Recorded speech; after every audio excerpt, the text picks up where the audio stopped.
On est déjà à la moitié de la série et franchement, je n'ai pas vu le temps passer. Vous avez besoin du dieu de la malice. Loki est imprévisible. Et bonjour à tous, c'est Drax. On se retrouve aujourd'hui pour ma critique de l'épisode 3 de la série Marvel, Loki. Alors, je viens de terminer l'épisode à l'instant, vraiment il y a 5 minutes à peine. Je dirais que c'est l'épisode le plus faible des trois. Ça reste un excellent épisode, mais j'ai envie de dire que c'est un épisode qui parle d'autre chose et qui va surtout, moi pour le coup, il m'a marqué visuellement. Voilà, c'est pas en termes de scénario, en termes d'avancée scénaristique, d'avancée dans l'histoire de Loki, sur la TVA, sur tout ça. Non, je trouve qu'on avance pas vraiment, même si on apprend quelque chose quand même qui est très important, je trouve. Mais je trouve que voilà, c'est pas l'épisode qui va te faire avancer. Je trouve que ça me fait penser à un certain épisode de WandaVision où c'était très cool et tu le voyais, tu disais ah c'est pas mal, mais bon ça fait pas avancer l'histoire. C'est presque pas un filler, j'abuse vraiment, j'abuse en disant ça, mais disons que c'est pas l'épisode le plus marquant des trois, mais je trouve que visuellement, parce que là faut en parler vraiment, visuellement c'est le plus réussi, c'est peut-être le plus réussi d'une série Marvel depuis le début. Voilà, on a eu de très beaux épisodes dans WandaVision par exemple, je trouve, avec ses changements de couleurs, avec ses différents tons par rapport aux années. Falcon était plus classique, j'ai envie de dire, c'était voilà, c'était plus classique, c'était plus Marvel, c'est pas moche, mais voilà, c'est du Marvel classique. Là, je trouve qu'on a une ambiance, qu'on a depuis le début dans Loki, hein, l'ambiance est vraiment très présente, cette ambiance très différente. Et là, on a les couleurs parce qu'on va se retrouver sur une planète, donc avec Sylvie et Loki. Et oui, parce qu'elle s'appelle Sylvie, hein, elle ne veut pas qu'on l'appelle Loki. Ce qui laisse présager que, enfin, on peut imaginer que c'est une Lady Loki, mais en même temps l'enchanteresse. Alors moi, j'y connais pas grand-chose, c'est ce que j'ai vu, mais vu qu'elle fait des enchantements, elle aussi. Donc voilà, ça fait un petit rapprochement. Est-ce que c'est un entre-deux? J'ai envie de dire, mais en tout cas, elle ne veut plus qu'on l'appelle Loki, c'est Sylvie. Et donc on est sur cette planète violette qui fait penser à Vormir, hein, voilà, où il s'est passé tellement de choses très graves, mais ce n'est pas Vormir. Voilà, on a cru pendant la bande-annonce, pendant les petits teasers, que c'était Vormir, voilà, avec ce ton violet. Non, pas du tout, ce n'est pas Vormir, je n'ai même plus le nom, tellement le nom est compliqué, je crois. Je n'ai plus le nom, mais bref. Donc en fait, on va avoir ce ton très violet, très... ouais, ça fait très sombre, et en même temps, tu as cette petite lueur de violet qui est très beau, vraiment, tout au long de l'épisode, et je trouve que ça marche plutôt bien. Les effets spéciaux sont vraiment bons, ça, je vais le dire, mais c'est quand même c'est fou quand même. On est quand même sur une série, donc il y a quand même moins de budget sur un film, même si c'est de moins en moins vrai pour les séries Marvel surtout.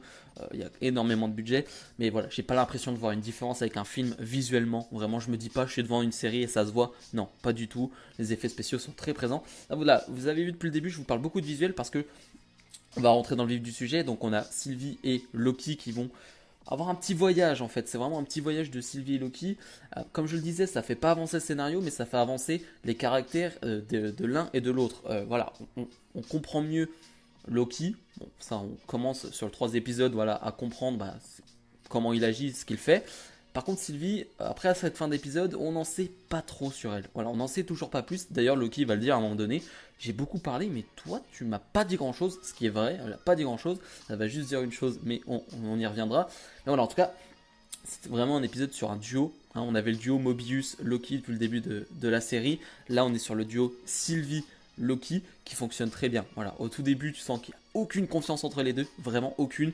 Ils sont prêts à se trahir à chaque fois, à chaque moment, vraiment tout le temps. Et sur la fin de l'épisode, au fur et à mesure, ça va travailler ensemble et c'est là que ça devient très intéressant.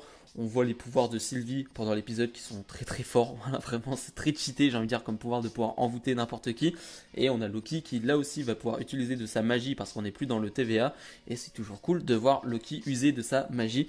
Mais voilà, comme je le disais, l'épisode. En fait, je termine l'épisode, je me suis pas dit.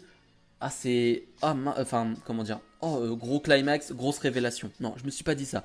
Le climax est sympa, mais là, il n'y a pas de révélation. On va revenir sur la révélation pour moi, qui est que Sylvie qui a pris en otage, j'ai envie de dire, une agent de la TVA. En fait, elle va nous expliquer ce qu'elle lui a fait et elle va dire je lui ai ramené un souvenir où elle était avant la TVA. Et Loki va lui dire avant la TVA. Mais ce ne sont pas les gardiens du temps qui créent les agents de la TVA. Elle va dire non, pas du tout. En fait, ce sont des humains comme les autres. Ce sont des variants. Voilà, elle le dit bien. Ce sont des variants comme nous.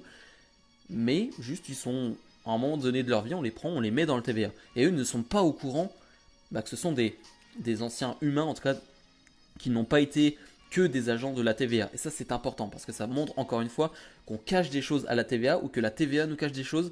Je ne sais pas trop. Hein. Moi, je passe à Renslayer qui doit savoir ça. Je pense que Renslayer, c'est ça. Mobius, je ne sais pas. J'ai pas l'impression que Mobius le sache. J'ai envie de le croire, Mobius, en fait, quand il parle. J'ai l'impression qu'il est sincère. Par contre, Renslayer, j'ai pas l'impression qu'elle l'est. Donc, voilà, ça laisse encore beaucoup de doutes sur les intentions de la TVA, sur vraiment leur but, sur ce qu'ils font réellement. Voilà, ça laisse encore beaucoup de problèmes. Donc là, c'est un peu le côté scénario qui avance un tout petit peu plus dans l'épisode. Mais j'ai envie de parler d'une autre chose, c'est le plan séquence de fin. Voilà, si vous ne savez pas ce que c'est un plan séquence, c'est en gros, vraiment j'ai fait un résumé très court, c'est la caméra qui va suivre une action précise et qui ne va pas lâcher. C'est-à-dire qu'on n'a pas de cut. Voilà, la caméra ne va pas cutter, on ne va pas changer de caméra ou quoi que ce soit. On reste sur le même plan pendant un certain moment. Alors là, on voit qu'il y a des petits cuts à certains moments. Je vous parle bien sûr de cette scène de fin où Loki et Sylvie se retrouvent dans cette petite ville où ils doivent retrouver la navette pour s'enfuir, j'ai envie de dire, pour ne pas mourir, hein, tout simplement. Et donc ils se retrouvent dans cette ville et ils vont courir un peu partout, il va y avoir beaucoup de péripéties, il va y avoir de l'action. D'ailleurs, l'action est bonne dans cet épisode, on va avoir beaucoup de combats au corps à corps et les combats sont pas cutés, sont très propres. Voilà, je les trouve très beaux. Et là, on a vraiment un super plan séquence où on les voit vraiment courir dans la ville. On voit la caméra qui tourne autour d'eux, toujours avec ses reflets très violets. C'est vraiment très beau. Vraiment, c'est une des meilleures séquences du MCU, en tout cas que j'ai vu. Je trouve qu'elle est magnifique. Vraiment, ça fait un petit plan séquence. On n'est pas habitué au plan séquence comme ceci dans l'univers Marvel, pour le coup, je trouve. Et là, je trouve que vraiment, c'est très réussi. Donc vraiment, je trouve qu'on termine sur une bonne note avec le coup scénaristique, c'est que la navette est détruite et l'épisode se termine là-dessus. Vraiment, j'ai été surpris parce que l'épisode ne dure que 40 minutes, quelque chose comme ça, c'est le plus court. Et en fait, l'épisode se termine sur la navette qui se détruit et donc ils n'ont plus de solution pour partir. C'est pas terrible ça. Donc voilà, j'ai pas fait de cut pour une fois, j'ai pas trop coupé, j'ai parlé sans essayer de bégayer.